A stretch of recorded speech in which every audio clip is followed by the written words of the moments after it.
end of the day, if you do all that work, you end up with that we as humans, and I think every single human on this planet wants to be happy.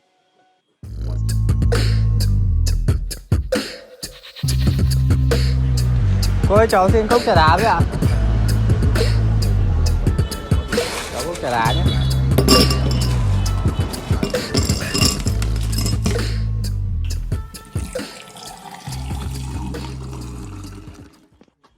Chào mừng các bạn đã quay lại với kênh Beyond Trà Đá của Trà My và Huyền. Mình là Huyền ở Trà Đá ở Frankfurt.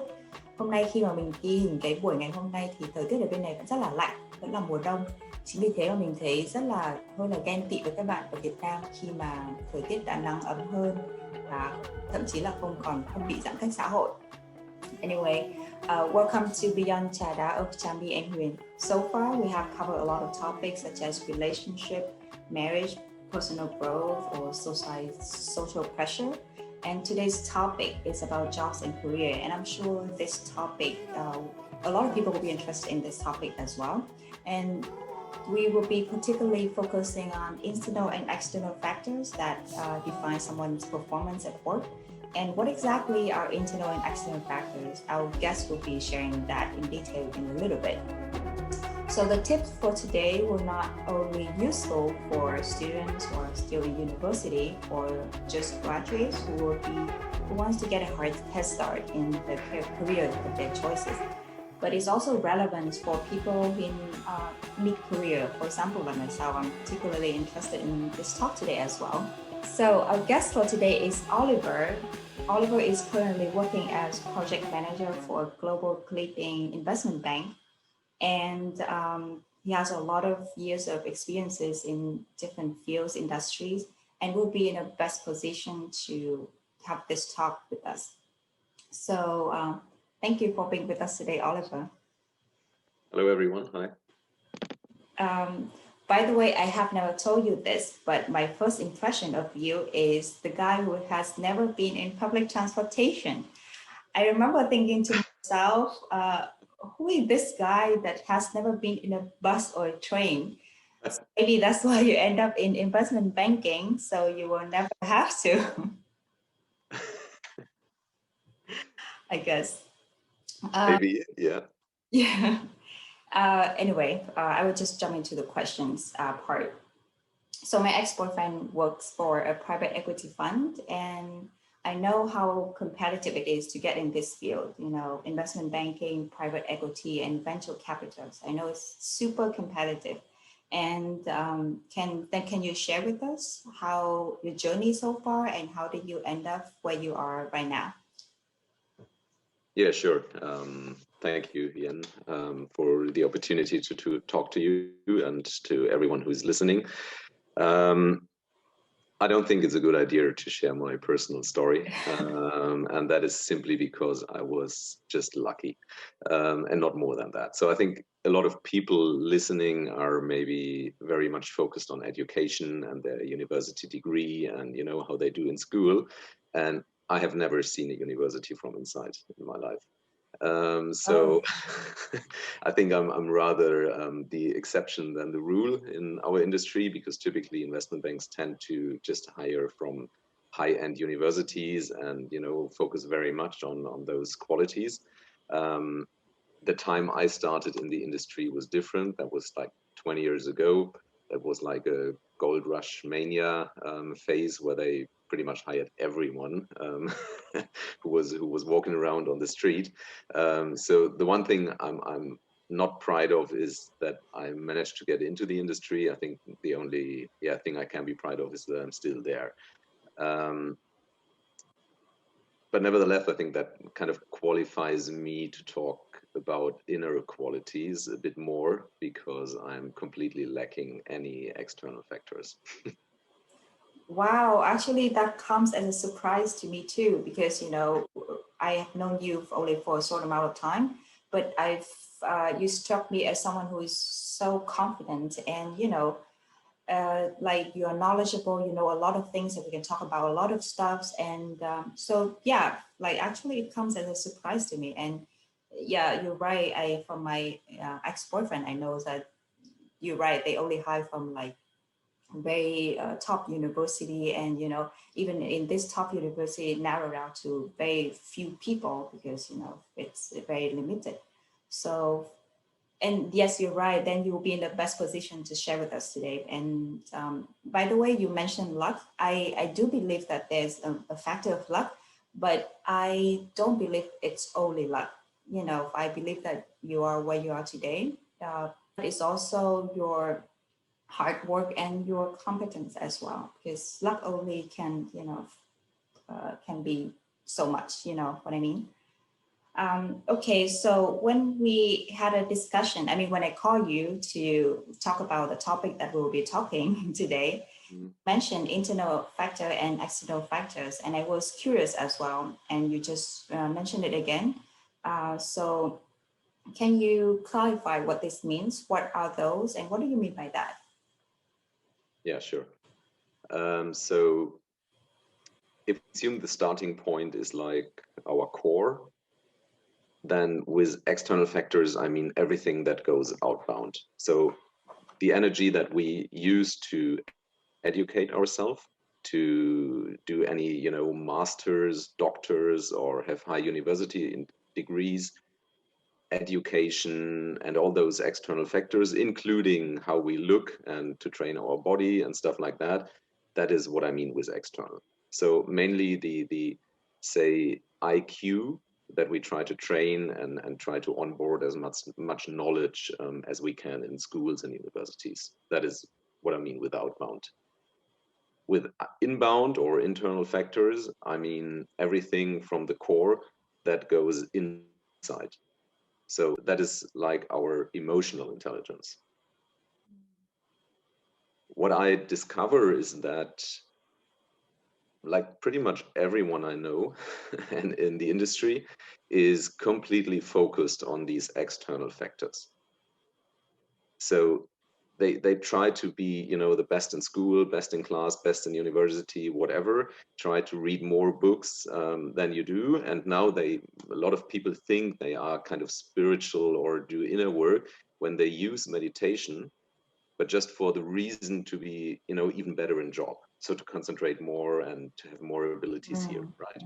So when we talk about like success today and career, I think one needs to ask the question why. Why do you want to have a career? Why do you want to be successful, right? So then you can like dig deeper and deeper. So maybe you say like, well, the first point is I would like to get rich or would like to have money, to have some security, to be able to feed my family, whatever.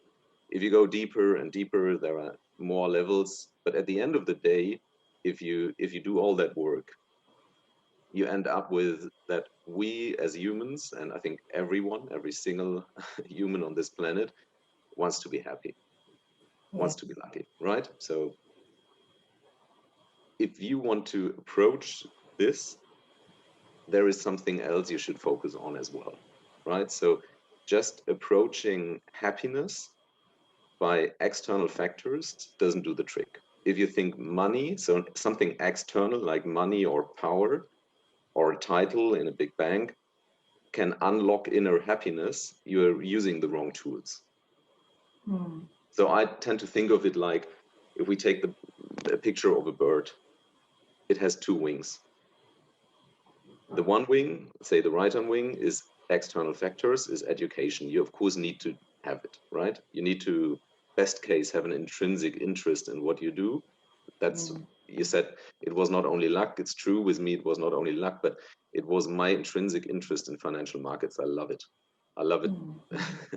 And I started caring about it since I was 14 or 15. I started to read books about financial markets because of the film Wall Street. It kind of fascinated me, and I wanted to know what's going on there, and what traders really do and stuff like that, right? So there needs to be some intrinsic interest.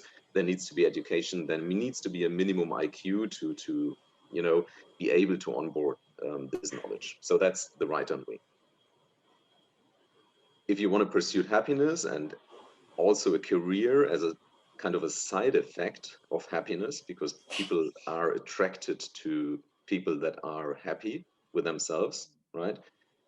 Then you also should train that left wing to make it fly. So the emotional intelligence, to look inside you and find out what's, you know, going on inside you, and to train qualities and cultivate qualities that will help you with that left wing, and that makes you fly. So I don't say that you need to do one or both or so, but if we talk about success, you know, with that headline success, then you should train both. If you want to have a spiritual life, I'm not saying monks are doing it wrongly because, you know, they don't do the right hand wing stuff, right? If you want to do a spiritual life and sit in a monastery, that's perfectly fine. If you just want to work and, you know, perfectly fine. But if you want to be really successful and ultimately gain kind of an inner state of happiness, you should use both factors to train. Yeah. Wow, there's so much material in just that short answer, Bill, and probably there will be there can be other few episodes that we can cover some of those topics, because you're right, you mentioned a few things that I find interesting. For example, the definition of success. Actually, everyone has different definition of success, and you know, you should have your own, you know, what you consider yourself to be successful, right? And it's different for everyone. And also another thing is, you know, finding happiness with what you do, because actually we need to face it, you know, work is one big part of our lives. You know, it's at least 30%, and for some people it's 40, 50. So if you're just miserable with what you do, then, you know, you're miserable 50% of your life. It's just, I don't think so much money can, you know, make up for it. So that's some of the very interesting points. Not any amount of money. Yeah. Yes, yes, not amount of money. It's true. Yes, I mean, it's absolutely true what you say, but I'm still fascinated by the people I have around me. Is like, you know, everyone who's listening, right? If I right now, if I tell you that money won't make you happy, right? Everyone's like, yeah, okay, that's boring. I mean, we all know, we heard it like 1,000 times before. What's new, right? Because everyone's telling you that. But if you watch people in life, it's still the path they go. They say, I know better, but they don't do better. Yeah. So what I could share today, or what we can talk about, is like, you know, what is that left wing? What are those inequalities that shows you a different path, another way to maybe go? Because of, I think people don't really know about that, or don't see the alternative. Most of the coaches we have today in today's world, they just teach you on, you know, on the right hand wing, and how to be higher, better, more educated, more concentrated, more successful, have more money and whatever. But it still is, it is just using these techniques from the left wing for the right wing of of this bird, and it doesn't make you, yeah, look elegant when flying. Yeah. So actually, it's also resonates with me personally at some point, or actually a lot of Vietnamese people, because we were raised in a culture where there's so much focus on studying, you know, because, you know, that's what we know, that's what we think, you know, if only you do well in school, then you can get a job and then you're happy, you know, that's just fact of life. And for example, my missus, she's in secondary school, and she has so much study and so much homework. She has never had time, even in summer holiday. And I was telling my sister, oh my God, you know, you should just let her breathe, in a sense, you know. I know school is important, but, you know, it should not be full time for kids, for a 12-year-old kid, you know. So yeah, so that's why it also resonates with, I guess, a lot of people in Vietnam who are under constant pressure to do well in school. Yes. And so yeah, it's great that you're sharing some of these thoughts today. So you mentioned internal factor, but maybe for the terms that a lot of people know more is probably soft skills. So I guess there's some equivalence to those terms that a lot of Vietnamese people will be also are already aware of. So I read an article yesterday. It's interesting that a research by Deloitte in 2016. And this research showed that 90% of executives list soft skills as priority in their employee. So that shows how important it is. And so from your personal perspective, why do you think these are important? And can you share examples that you encounter at your workplace? Yeah, first of all, funny you mentioned that research or study, because I think it's like you never. I would not come up with the idea to do research on that, because in every single industry we work at, and I mean every single place in this world, it's a human business, it's a people's business, right? Mm-hmm. So you can like quantify whatever you want. At the end of the day, there is a human being making a decision about like the career of another human being, right? So yeah.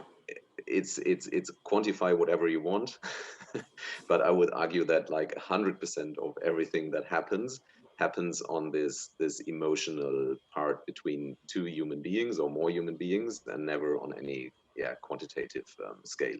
But that's upfront. That's true. Yeah, because I just want to, before you continue, I just want to share something. That's fascinating what you share, because I also read another article that interviewers, when they interview candidates, they already sort of have this bias in the split of the seconds, the first time ever that interview. I know it is very unfair, but it is just the truth, and it's psychology that people cannot help it as well. Yes. Yes, and then you try to make, and then you try to make arguments out of what happens in your subconscious emotional body. You try to make like arguments that are worldly arguments, like, yeah, but you see his education was blah blah blah, like this and that, even if he has a great education, but something in you doesn't like this person, you will find something that speaks against him, right? So everyone thinks it like, oh, his university degree was not good enough, but no, it has nothing to do with that. In my worldview. Examples. Let's take one example of a friend of mine who was very much into this career thing, and he wanted like a promotion. So the way he played it was like to just work hard. Like 14, 15, 16 hours a day. And the company threw tons of work on him, and he was often complaining with me, with other colleagues, that is just too much, but he was trying to do it and trying to show everyone that he's capable of being a hard worker. So when the day of promotion came, he did not get the promotion. And he was sad, he was upset. And he again called me and complained about they didn't promote me. And he could like give you a good argumentation of why that happened. And then like for some weeks he was very depressed and upset with the company and talking badly about the company with other colleagues and stuff like that. And then he again came back to the path of hard working, because next year. So if we just take that example, that pretty much shows what I mean with a lack of internal factors, because he was completely lacking those internal factors. Everything he did was try to work hard, right? So first of all, what I told him is stop trying to understand what happened. Stop trying to understand kind of reality, because a large organization that he works at, and that's the same in life, is not logical, is not binary, but it's a living organism. 1,000 things are happening. And he said like, it is because of this and that they didn't promote me. Factually, he can't know. So a lot of people care too much about, finding any rational reasons for things that are purely not rational, because there are too many underlying factors. I work at the same company, so I knew that he was on the list for promotion. Like 3 days before, another guy resigned and the company wanted to keep him. So they tried everything, and lastly they promised him the promotion. They only could promote 2 people, so my friend dropped off the list and they promoted the other guy, right? That had nothing to do with him. He didn't know, but he was like making up any stories. Okay, so in life, in a large organization, don't try to understand reality. It's just happening.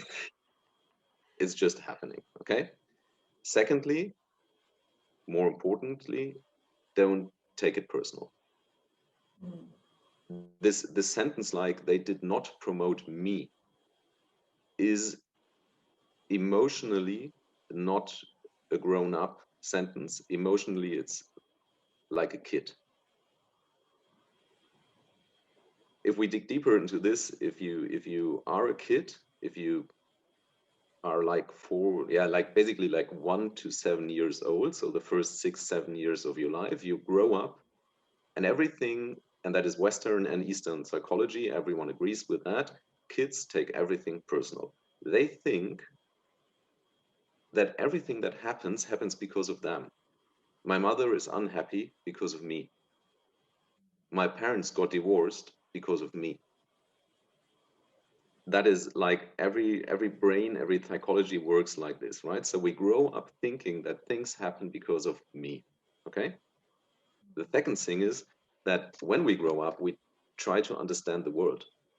We look at what our parents are doing, what the others and the neighbors are doing, what the teachers are doing, and not only taking it personal, but trying to come up with beliefs of how things are, with the very, very limited knowledge of what the world really is, right? So it's like a 6-year-old is looking at his father and is making up beliefs of what man is. The first man in your life is your father, right? The first people that have power over you are your parents.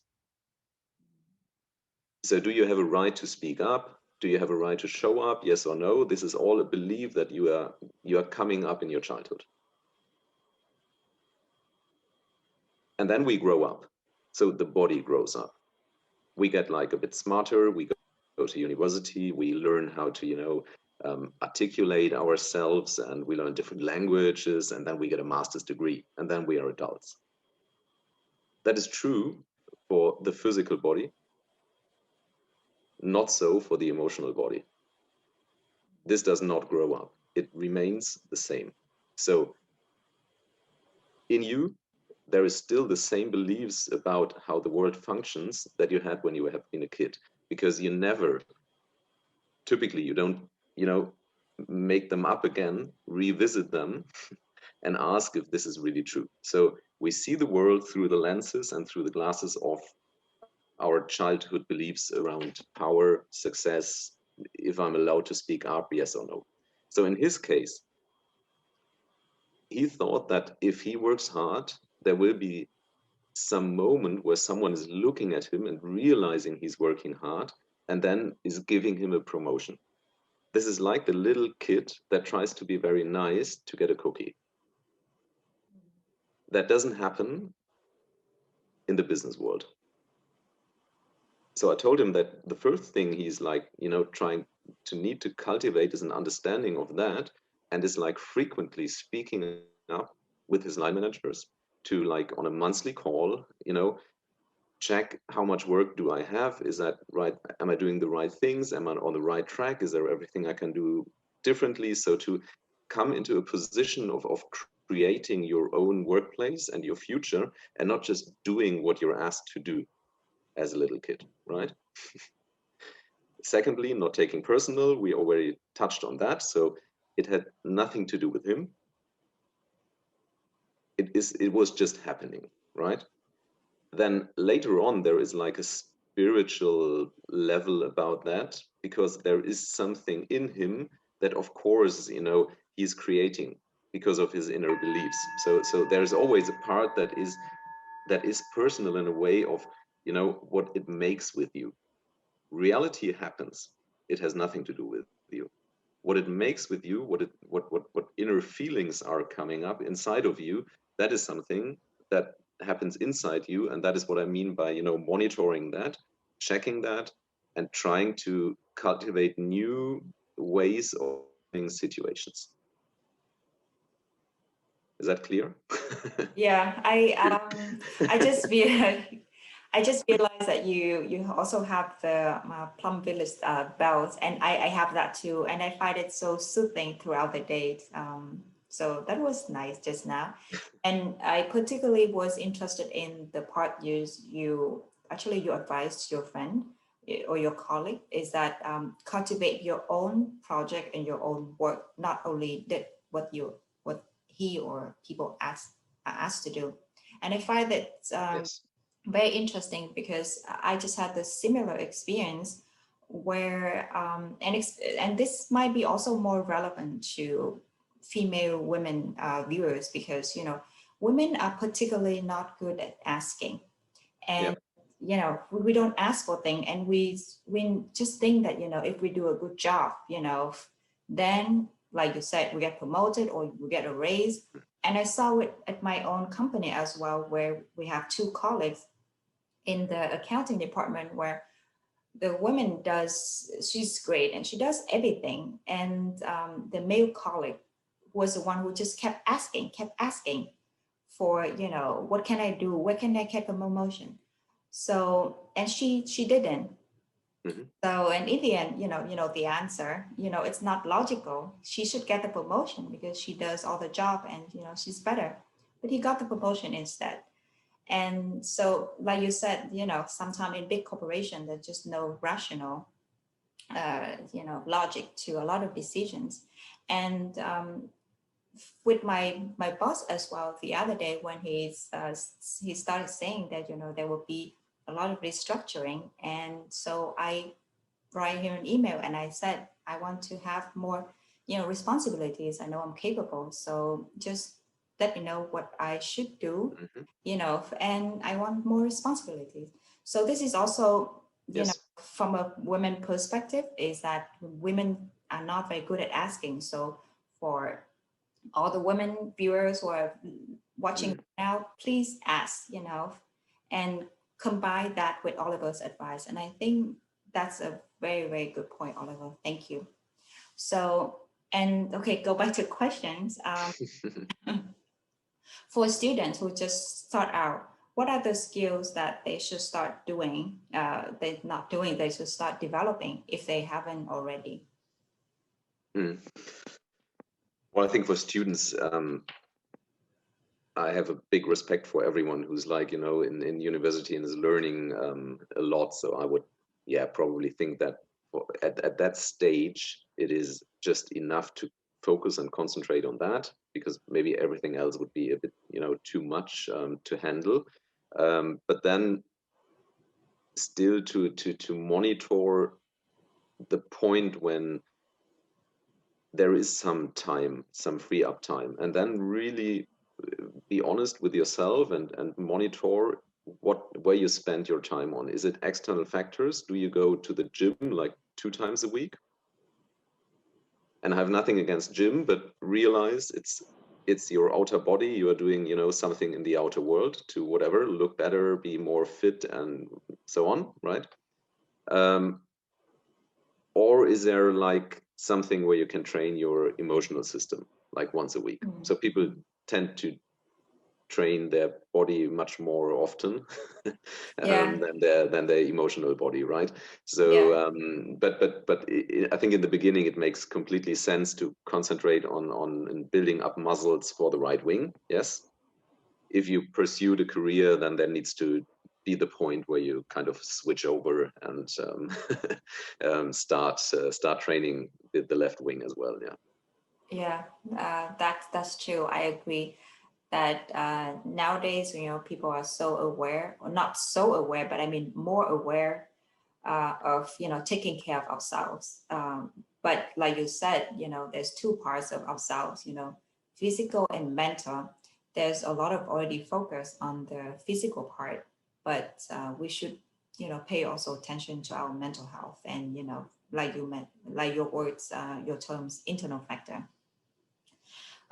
Okay, so that's for students. So for people who are already in their mid-career, do you have any advice for them? Yeah, maybe realizing that you will come to a point where everyone around you in your company is intelligent, hardworking, educated. At that point, you will not make any more career with your right wing. Because then latest then no one, if you're 10 years in a company, no one's ever going to ask you about your university time, the results you had, your master thesis or whatever. No one cares. Okay, so latest at that point of time, you need to realize that hardworking, being intelligent, and having a good university degree doesn't get you anywhere else from here. So that is the point where you should really focus on interpersonal qualities, where you should really work on your own emotional body to see the world a bit more grown up than just from the kid's perspective, and cultivate happiness and those qualities inside you.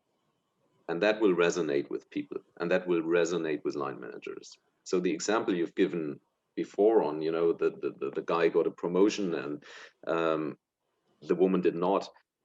I'm not sure if it was a man-woman thing, but it was definitely someone who saw that there is one guy who's having an adultery behavior in creating his workplace, asking, frequently on what is good, what is not good, what to do, and someone who is just a kid and does what it's told to do. And that is that on the subconscious level, for every manager, this gives like a bad feeling. If there's someone that you can play with and do whatever you want, and he has a lot of work and you give him more work and he's simply doing it, these people tend to think that, yeah, this is good. And the line manager likes it on an idea to have people that are like bees and, work all day. But on a subconscious level, it gives them the feeling that this is a kid and that he's not a creator of his own life and workspace, and that he's not able to take responsibilities. So if it comes to managing positions or, more senior positions, you want to have people that can take responsibility, and not people that are just intelligent and just are able to work 16 hours a day. This is not enough. So showing that you are able to take responsibility for your own feelings, for your own workload, for your own life, and that you are able to create something and be in a constant interpersonal exchange with people, that gets you further. So that is the left wing, right? So there we work on the subconscious level with people. We make people like us. We make people, give them the feeling that we are adults. Because I don't think that a lot of managers in today's world, if they would like to take care on kids, they would have chosen to be, a kindergarten teacher. But they don't want to care about kids. They want to care about employees and adults, right? So grow up. Latest at this stage, grow up your emotional body to become adultery and to have face-to-face conversations with your line managers, and not come into the position where many people are. They look up to their boss. So who's looking up to the boss? That's the little kid looking up to the father and asking him for, what to do and what is right and wrong, right? If you grow up emotionally, you understand that you are in an exchange of energies. You give your work energy, he gives you money, and that is on the same level. So you start to talk with people on the same level and start to create, a workplace and what it needs for your career to go on. That's a very interesting point. That's, somewhat changing the dynamics that you see your manager. So that's very interesting point. Take ownership as well. And I remember, I don't know who told me this, but I think it's also true and relevant, is that we are in charge of our own career path. Actually, no one else, including the manager, feel like they have responsibility to, look after you and advance your career. So you are in charge of your own career path. So exactly. So that's yes. That's the mother quality. That's the mother we are looking at. As little kids, we want our mother to take care about us and to ask us, are you hungry? Did you eat enough? Are you cold? Right? That's mother qualities, and a kid wants it, and it's fine for a kid. For an adult in a company to wait on someone who's being nice to you is not a good strategy. Yes. So that's true. So the point taken from this is, take ownership and, ask for what you want. And, if, like Oliver also mentioned, feedback, back and forth with your manager. Exactly. Yeah. Yeah. So, I know you have a lot of things to share. And from what you just shared just now, there's things that, can be broken down into, further things to share. But I know it's hard to get all of this wisdom down to 30 or 40 minutes talk. We are just trying our best. So if there's just, if there's a big billboard and we just want advice on it about job and career, what will that be? Well, that's a tough one. I know. Subscribe to this podcast. Thank you. Maybe if you want to kind of succeed, and I don't mean money, I mean happiness. If you want to succeed in this world, you need to look inside you and do the work inside you. So, as my master always tends to say, and that is the one I put on the billboard, the only way out is in.